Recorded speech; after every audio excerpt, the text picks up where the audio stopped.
रामचरितमानस पर लगे बैन, सपा नेता स्वामी प्रसाद मौर्य ने दिया विवादित बयान। दरअसल बिहार के शिक्षा मंत्री को रामचरितमानस को लेकर बयान का मामला शांत नहीं हुआ था कि अब एक और नेता ने धार्मिक ग्रंथ पर विवादित बयान दिया है। समाजवादी पार्टी के नेता स्वामी प्रसाद मौर्य ने रामचरितमानस को बैन करने की मांग की है। उन्होंने कहा, इसके कुछ हिस्सों पर मुझे आपत्ति है।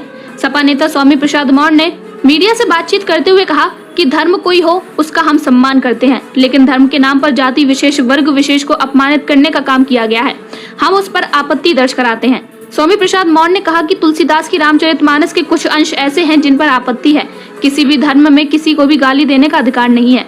तुलसी बाबा की रामायण में एक चौपाई है जिसमें वह शूद्रों को अधम जाति का होने का सर्टिफिकेट दे रहे हैं।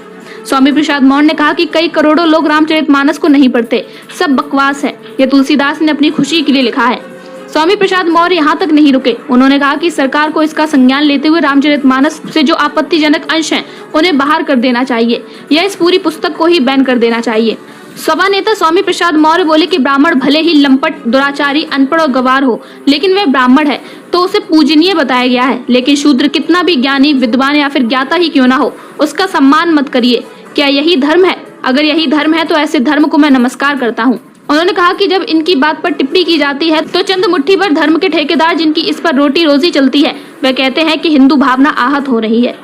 स्वामी प्रसाद मौर्य ने बागेश्वर धाम वाले धीरेन्द्र शास्त्री पर कहा कि देश का दुर्भाग्य है कि धर्म के ठेकेदार धर्म को नीलाम कर रहे हैं।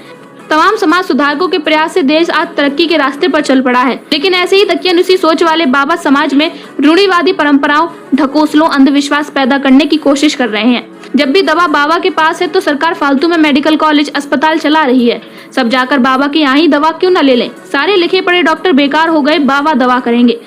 बाबा ढोंग ढकोसला फैला रहे हैं। ऐसे लोगों के खिलाफ कार्रवाई करनी चाहिए। ऐसे लोगों को जेल में डाल देना चाहिए जो संविधान की भावनाओं को आहत करते हो।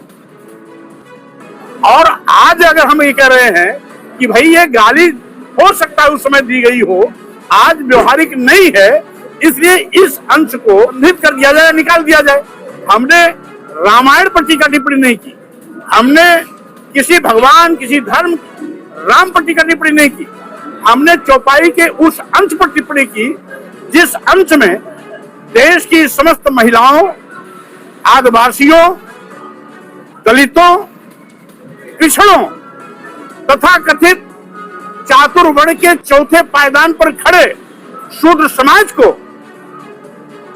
अपमानित करने का काम किया गया है। उस अंश को निकालने की बात की, इसकी अतिरिक्त कुछ नहीं। हमने जो बयान 2 दिन पहले दिया, आज भी मैं उस पर कायम हूँ।